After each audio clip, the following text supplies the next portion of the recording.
Vamos a ver esta primera parte del capítulo 10, Mateo capítulo 10, donde dice, tiene como título Elección de los 12 apóstoles. Dice el verso 1, entonces llamando a sus 12 discípulos les dio autoridad sobre los espíritus inmundos para que los echasen fuera y para sanar toda enfermedad y toda dolencia. Los nombres de los 12 apóstoles son estos. Primero Simón, llamado Pedro, y Andrés su hermano, Jacobo, hijo de Zebedeo, y Juan su hermano, Felipe, Bartolomé, Tomás, Mateo el publicano, Jacobo, hijo de Alfeo, Lebeo por sobrenombre Tadeo, Simón el cananista y Judas Iscariote, el que también le entregó. Bien, esos son los 12 discípulos que el Señor Jesús nombra o que llama para que estuvieran cerca de él, que eran sus 12 más cercanos. El Señor Jesús lo seguían multitudes, había cientos o miles de personas que muchas veces lo seguían, pero él nombra a estos 12 para que estén cerca de él. Recordemos que en esa porción de la Biblia dice que el Señor Jesús pasa la noche orando a Dios, es decir, pasa la noche en comunión con Dios antes de elegir a sus 12 discípulos. Era una decisión o una elección que el Señor Jesús tenía que hacer muy importante, donde tenía que elegir justamente a los que el Padre le dijera o los que el Padre ya había determinado para que estuvieran cerca de él. De esos 12 discípulos había 3 que eran todavía un poco más cercanos al Señor, de los cuales eran Pedro, eran Juan y Jacobo, eran los 3 que estaban más cerca del Señor. Y hay quien dice que aún más cercano o el más cercano de esos 3 era Juan, Juan, el apóstol Juan, pero bueno, la realidad es que eran ellos 3 a los que el Señor Jesús en ocasiones podemos ver cómo los apartaba, los llevaba con él a hacer alguna actividad, entonces podemos pensar que ellos eran sus más cercanos. Aparecen en otras listas, es decir, aquí mismo en los evangelios, en Marcos capítulo 3 y en Lucas capítulo 6, también aparece en la lista de los discípulos y muchos dentro de las listas, casi todos pueden aparecer en un orden diferente, a excepción de Pedro y de Judas. Pedro siempre encabeza la lista y Judas Iscariote, Judas el que entrega a Señor Jesús, siempre aparece al final de las 3 listas. De ahí pueden haber alguna variación, no tiene algún significado especial, solamente es un dato curioso el que aparezca siempre el apóstol Pedro encabezando los nombres de los discípulos y Judas al final, y casi siempre aclara también Judas el que le entregó, ¿no? Para que no se confunda porque había otro Judas, entonces el famoso Judas Tadeo, entonces para que no se confunda ahí, se habla acerca de Judas el Iscariote y Judas Tadeo, entonces son dos Judas diferentes. Hubo también 2 Jacobos o 2 Santiagos. Hubo también, creo que nada más, se repiten esos nombres. Miren, dice que estuvo Pedro o Simón, el primero Simón llamado Pedro, Andrés su hermano, Jacobo hijo de Zebedeo, Jacobo y Santiago, es decir, Jacobo es el nombre, podemos decirlo así en hebreo, y Santiago sería el nombre en griego, ¿no? Pero Jacobo o Santiago es la misma persona. Y más abajo dice que también estaba, donde están Felipe, Bartolomé, Tomás, Mateo el publicano, Jacobo, hijo de Alfeo. Entonces vemos cómo hay 2 Jacobos, Jacobo hermano de Juan y Jacobo hijo de Alfeo. Y también había 2 Judas, Judas Iscariote y Judas Tadeo, que es el que aquí no aparece como Judas, aquí lo menciona como Lebeo por sobrenombre Tadeo, pero este Lebeo es el mismo Judas que aparece en otra de las listas. Pero bueno, estos 12 hombres no tenían nada en especial, no es que fueran más que las demás personas, no es que tuvieran alguna situación, una característica en especial o que hayan sido algo como para que el Señor los eligiera. El Señor dentro de sus propósitos los elige y entonces esa elección es lo que cambia sus vidas. Vamos a hablar solamente de 6 de ellos porque son de los que tenemos un poquito más de información. De los otros 6 discípulos pues no conocemos mucho. Por ejemplo, no se habla prácticamente nada de Bartolomé, casi no se habla de Jacobo hijo de Alfeo o de Simón el cananista. Son algunos de esos discípulos que prácticamente no se menciona nada, y de algunos otros sí hay un poquito más de datos. Algunos de ellos tuvieron una participación pues digámoslo, importante en la escritura del Nuevo Testamento, como en el caso de Mateo, como en el caso de Juan. Recordemos que Marcos y Lucas, que escribieron también un evangelio cada uno, no estuvieron dentro de estos 12 discípulos. De hecho, pues ni Marcos ni Lucas fueron apóstoles. De los 4 evangelios, solamente 2 fueron escritos por apóstoles, que es el de Mateo y el de Juan. Después, más adelante encontramos escritos de Pedro, de Juan, de Judas. Entonces ahí vemos cómo si hubo alguna participación. Bueno, Judas creo que se habla del hermano del Señor, no es de los discípulos. No fue Judas Tadeo el que escribió la carta de Judas, pero sí podemos encontrar escritos de Juan, podemos encontrar de Pedro, obviamente de Pablo, aunque el apóstol Pablo no está dentro de esos 12. Recordemos que él, tiempo después, el Señor se presenta a Pablo y entonces que lo llama para su servicio, pero tampoco Pablo aparece dentro de estos 12 primeros discípulos.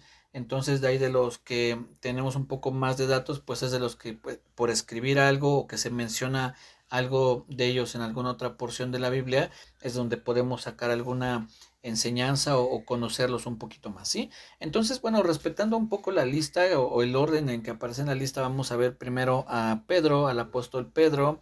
El Señor Jesús le llama, vamos a ver en Marcos capítulo 1, el llamamiento de Pedro. Marcos capítulo 1, verso 17, nos dice que estaba Pedro juntamente con su hermano. Dice en el verso 16, Marcos 1:16, andando junto al mar de Galilea, vio a Simón y a Andrés su hermano, que echaban la red en el mar porque eran pescadores, y les dijo Jesús, venid en pos de mí y haré que seáis pescadores de hombres. Y dejando luego sus redes, le siguieron.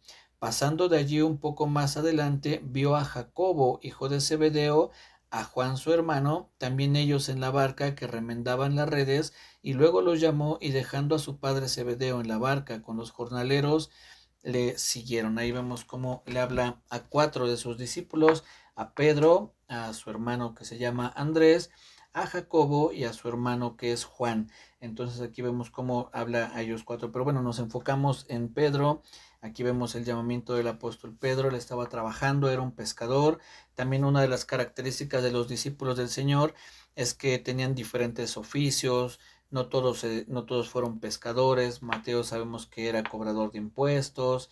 En el caso de los 4 que acabamos de leer, pues eran pescadores. Entonces, no todos se dedicaban a lo mismo. El apóstol Pedro, podemos hablar mucho de él. Yo creo que es de quien más se conoce, de quien más se habla, de tanto de sus aciertos como de sus tropiezos. Sus tropiezos, como cuando niega al Señor Jesús, yo creo que es comúnmente de las cosas que si yo les preguntara, dime 3 cosas del apóstol Pedro, posiblemente la primera es que negó al Señor Jesús 3 veces, no solo una, sino 3 veces lo negó. Pero también una de esas pues virtudes o de esos aciertos que tuvo el apóstol Pedro es cuando le dice al Señor Jesús, tú eres el Cristo, el Hijo del Dios viviente, y el Señor le dice, bienaventurado eres porque eso no te lo reveló algún hombre, o sea, no fue revelación humana, sino Dios, el Padre fue quien te reveló eso. Entonces vemos como el apóstol, aunque como cualquier humano tenía errores, como les comentaba, negó al Señor Jesús. Cuando el Señor Jesús le dice, justamente le dice, tú me vas a negar, antes que cante el gallo me negarás 3 veces, y el apóstol le dice, no, yo nunca te negaré, si es necesario ir hasta la muerte, voy hasta la muerte contigo. Entonces lo que les decía es que prácticamente el apóstol Pedro le estaría diciendo al Señor Jesús, estás equivocado, estás en un error, porque yo nunca te voy a negar. Obviamente el Señor Jesús no se podía equivocar ni estar en un error. Si el Señor Jesús le dijo, me vas a negar, ¿qué es lo que iba a pasar? Que lo iba a negar, no había vuelta de hoja. Y el apóstol le dice, ninguna, ¿cómo crees que te voy a negar? Entonces vemos cómo tenía esos altibajos el apóstol Pedro, como muchos también de nosotros, ¿no? Como muchos hemos experimentado momentos en los que estamos muy bien en nuestra comunión con el Señor, tenemos el ánimo para leer la Biblia, para poder buscarlo, para pararnos temprano a orar, y de momento viene un bache, un bajón en nuestra vida, pero podemos ver que a pesar de eso el apóstol, pues gracias incluso a las oraciones del Señor Jesús, pues él le dice, Simón, el diablo os ha pedido para zarandearos, pero yo he rogado para que su fe o para que tu fe no falte. Entonces, ¿qué fue lo que mantuvo al apóstol en el camino del Señor? Pues las oraciones del Señor Jesucristo, la intervención del Señor Jesús en su vida fue lo que cambió completamente el caminar del apóstol Pedro, de sus bajas también que tuvo, de sus tropiezos, cuando le corta la oreja a aquel hombre que se llama Malco. Por una parte fue un arranque pues, de su carácter que tenía el apóstol Pedro, pero por otra parte también nos demuestra que al final, aunque negó al Señor Jesús poco después de cortarle la oreja a este hombre, pero en ese momento en el que le corta la oreja a Malco, él estaba dispuesto a dar su vida por el Señor, ya que los que iban a arrestar al Señor Jesús, dice la Biblia, que también llevaban palos y espadas.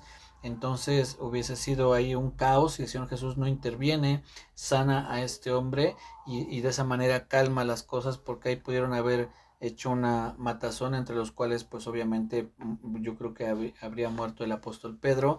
Entonces ahí el apóstol en ese arranque pudo haber alterado por ahí la situación, pero pues estaba el Señor que tiene en su control todo, sana a este hombre y entonces continúan las cosas como se estaban previstas.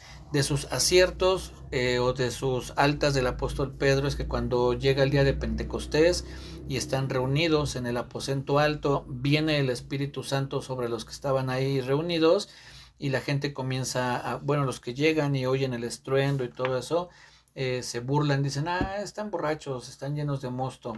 Y se levanta el apóstol Pedro y les predica, les dice, no, ellos no están borrachos, son las 9 de la mañana, así dando a entender como que, pues, cómo se te ocurre que alguien va a estar borracho o lleno de mosto o de vino a las 9 de la mañana. Al menos en esos tiempos, pues yo creo que la hora les restringió un poco, pero hoy en nuestros días a cualquier hora, ¿no? Puede uno ver a alguien que ya está ahí con sus copas encima. Pero en ese momento no, y el apóstol se levanta y les predica, y 3,000 personas se convierten por la predicación del apóstol, es decir, lo que Dios habla o el Espíritu Santo habla a través del apóstol Pedro, una predicación que a mí me gusta muchísimo. Cada que leo esa porción, me gusta mucho cómo el apóstol Pedro les cita las escrituras y se las interpreta, ¿no? No solamente les dice, bueno, en una parte dice así, sino que cita eso y luego lo aplica al Señor Jesús. David dijo esto, pero no lo dijo de sí mismo, sino estaba hablando del Señor Jesús, y eso es impresionante cómo les predica ahí el apóstol.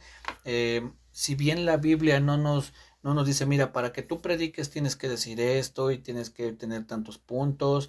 No nos da una guía tal cual como debemos predicar, pero con los ejemplos que vemos, como en este caso del apóstol Pedro, eso es una excelente guía como para que también nosotros podamos tomar de ahí la estructura de nuestra predicación y que podamos aprender de la forma en que el Espíritu Santo guió al apóstol Pedro. Entonces, aunque tuvo, insisto, sus altibajos, pues vemos que el Señor lo usó, lo restauró, y llegó el momento en el que el apóstol, cuando escribe sus cartas, él escribe 2 cartas, primera y segunda de Pedro, habla acerca del amor ágape, es decir, del amor más grande que se puede tener y que él llegó a conocer, pues con base en los tropiezos que tuvo, ¿no? Con base en esos momentos de bajas que el Señor utilizó para que fortaleciera el amor que el apóstol tenía por el Señor.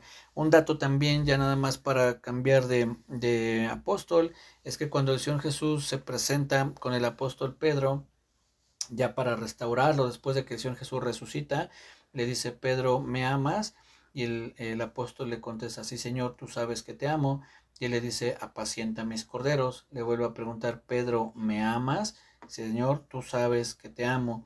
Y le dice, pastorea mis ovejas. Y le vuelve a preguntar, Pedro, ¿me amas? Y dice la Biblia que él se entristece de que le haya preguntado la tercera vez y le dice, Señor, tú lo sabes todo, tú sabes que te amo. Y el Señor le dice, bueno, pues apacienta mis ovejas. Es decir, 3 veces le pregunta si lo ama y las 3 veces le dice, apacienta mis corderos. Entre muchas cosas que nos puede enseñar esa breve conversación, está en que para que alguien pueda pastorear las ovejas del Señor, tiene que amarlo a Él, tiene que haber un amor profundo por el Señor. El impulso para pastorear una congregación debe ser el amor por encima de otras cosas, porque el amor a Dios, ¿no? Es a lo que me refiero, el amor a Dios, Por eso el Señor Jesús dijo, el primer y más grande mandamiento es este: amarás al Señor tu Dios. Si amamos a Dios, entonces vamos a tener cuidado del rebaño, vamos a amar el rebaño, no lo vamos a ver como un negocio, no lo vamos a ver como a quien puedo utilizar, insultar, agredir. Es por amor a Dios, y ese amor que le tengamos a Dios nos va a llevar a amar al rebaño y a tratarlo como el mismo Señor Jesús los hubiera tratado, y además de todo como nos gustaría que el Señor nos trate a nosotros, ¿no? Entonces, bueno, ese es un pequeño paréntesis, pero es importante ese de no haber sido pues por el tropiezo del apóstol Pedro, no conoceríamos esta otra parte. Entonces, dice la Biblia que sabemos que a los que aman a Dios todas las cosas les ayudan a bien. Entonces, aunque tuvo ese tropezón de negar al Señor, al final produjo cosas buenas en el apóstol Pedro, entre ellas que pudiera el Señor Jesús encomendarle que cuide a sus ovejas, ¿sí? Bueno, entonces vamos ahora a ver al siguiente discípulo apóstol, que es Jacobo, el hermano de Juan. Y este hombre, como les decía hace un ratito, era de los tres más cercanos al Señor.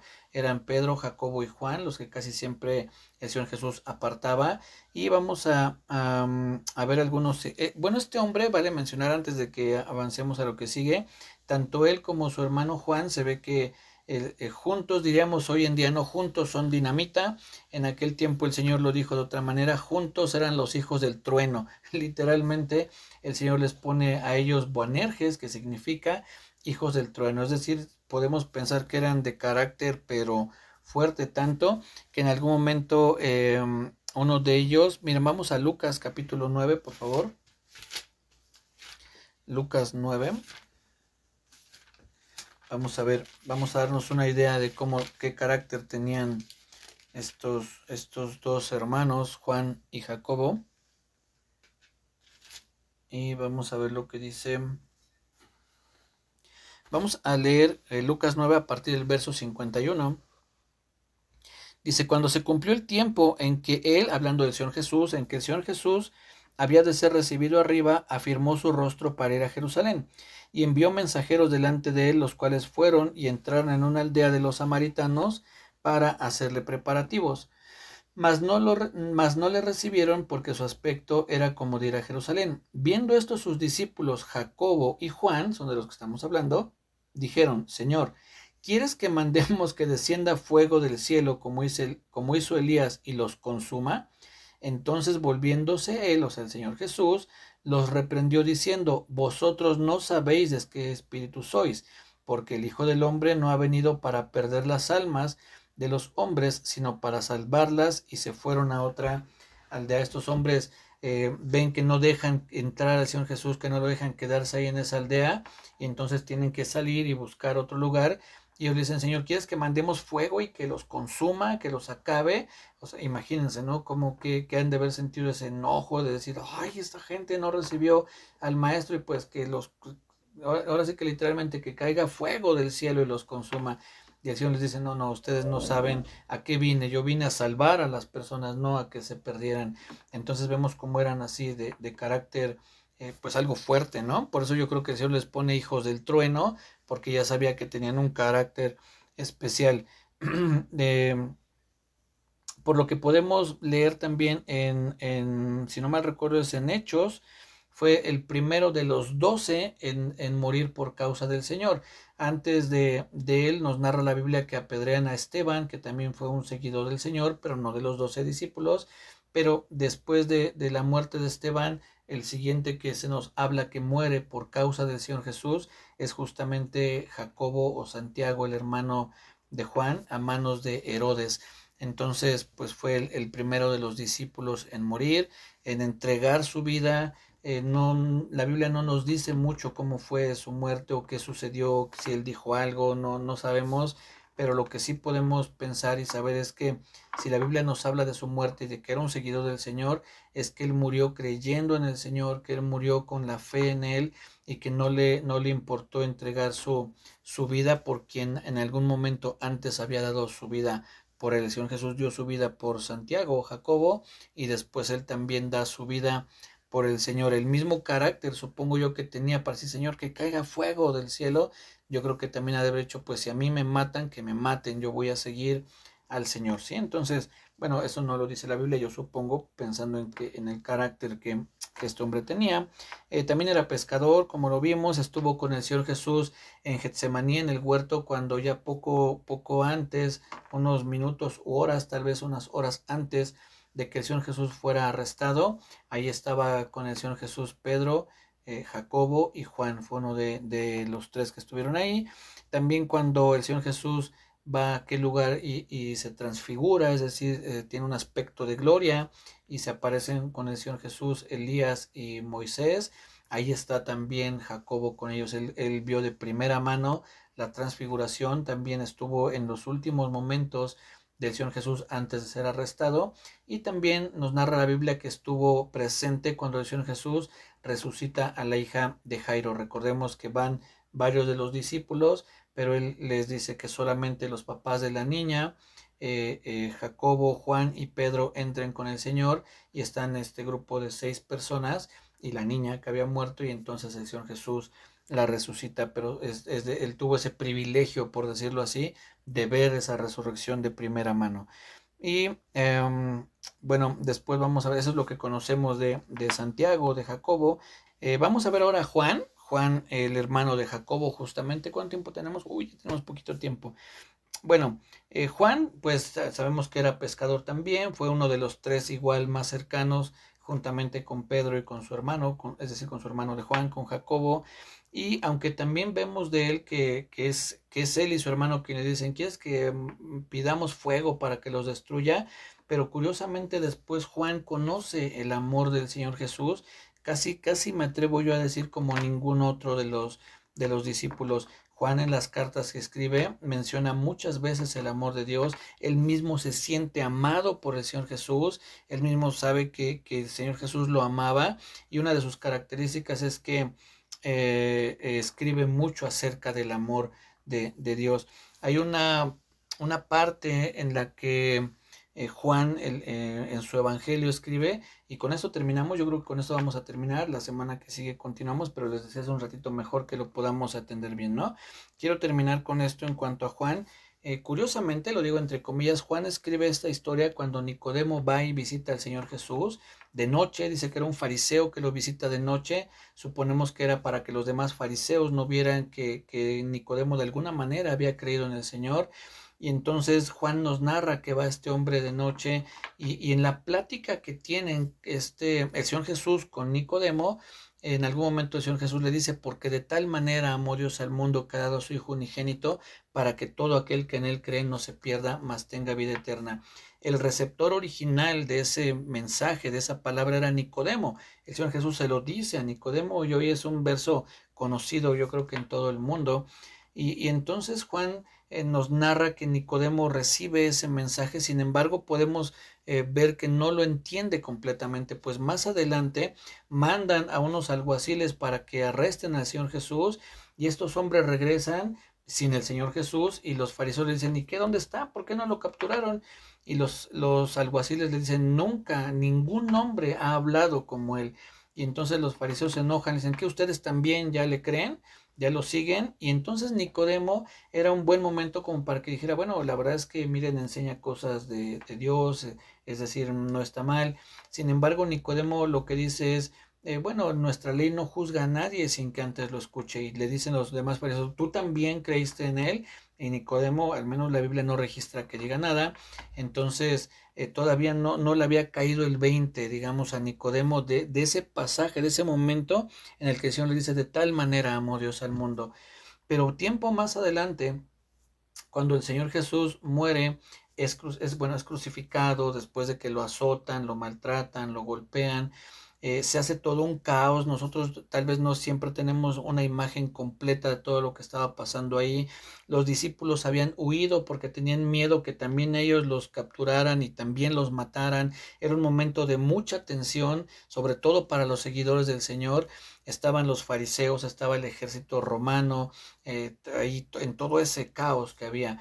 Y entonces muere el Señor, lo bajan, lo quitan de la cruz, y dice la Biblia que va, este hombre, se me falta su nombre, pero va juntamente con Nicodemo a pedirle a Pilato que le entreguen el cuerpo del Señor para poderlo enterrar. Ese fue quizá el peor momento que escogió Nicodemo, humanamente hablando, para demostrar su fe en el Señor, porque era cuando todo estaba hirviendo, cuando estaban buscando quizá quiénes eran los otros discípulos, si había alguien más que pudieran también crucificar. Y Nicodemo en ese momento va con José de Arimatea, con el que va a pedir el cuerpo del Señor. Dice que llevan especias para preparar el cuerpo. Y yo me imagino que cuando les entregan el cuerpo y Nicodemo ve el cuerpo del Señor Jesús azotado, traspasado por los clavos, por la lanza, con las heridas de la corona en la cruz, en la cabeza, perdón, por las heridas de la corona en la cabeza del Señor, es en ese momento que a Nicodemo le cae el 20 y dice, este es el de tal manera amó Dios, de tal manera nos amó el Señor, que dio su vida a este punto, de este tamaño, esta entrega con todo este dolor. Este es el amor. Y esa historia nos la narra Juan. Todo esto salió porque es Juan quien nos habla de esto y nos deja ver cómo Juan conoció el amor de Dios. Él estuvo ahí cuando Nicodemo y el Señor Jesús platican, cuando él nos cuenta lo que pasa con Nicodemo en medio, cuando los fariseos que les platicaba, y también cuando está ahí pidiendo el cuerpo del Señor para enterrarlo. Entonces, una de las características de Juan como discípulo, y lo podemos ver plasmado en sus obras, es que él conoció el amor de Dios, y sería bueno que también nosotros pudiéramos conocer de esa manera el Señor y tener presente eso, ¿no? Que cuando dice de tal manera, esa palabra de tal manera es a tal grado, con tan grande amor, con un amor tan impresionante, que su vida literalmente iba de por medio. Y eso nos lo enseña Juan, el discípulo, el apóstol Juan, ¿sí? Entonces, bueno, de las otras obras que tiene Juan es primera, segunda y tercera carta de Juan, y el Apocalipsis. Apocalipsis también lo escribe Juan, y ahí es una especie de contraste entre el amor que él conoció, del amor que habla en sus cartas, pero también por otra parte en Apocalipsis, en el libro de Apocalipsis, él ve al Señor, tiene una revelación de él como nunca antes lo había visto. Él lo conoció en persona, digámoslo así, decir, con un cuerpo humano, pero lo ve ahí ya glorificado, y ya debe ser impresionante para Juan poder ver hacia el Señor y recibir la revelación que tiene y conocer cómo ahí está el amor de Dios para con su iglesia, para con su pueblo, pero por otra parte los juicios que también Dios va a enviar para todos aquellos que han rechazado al Señor Jesucristo. Entonces Juan también tenía ese contraste entre su carácter fuerte, conocer el amor de Dios, hablar de él, pero también hablar acerca de la ira de Dios, del momento en el que Dios juzgue al mundo. Así es que, mis hermanos, pues creamos en el Señor, conozcamos su amor, conozcámoslo a Él, para que podamos también nosotros gozar de ese amor, de ese tal amor, de tal manera Dios nos amó, que dio a su Hijo. Entonces, esos son los primeros tres. Ya vimos a Pedro, Santiago y Juan. La siguiente semana, Dios mediante, vemos a los otros tres, que es Mateo, es Tomás y Judas. Son los tres que vamos a ver la próxima semana, primeramente Dios. Cuídense mucho, que Dios les bendiga. Nos saludamos el martes, primeramente Dios. Que tengan un bendecido fin de semana. Descansen.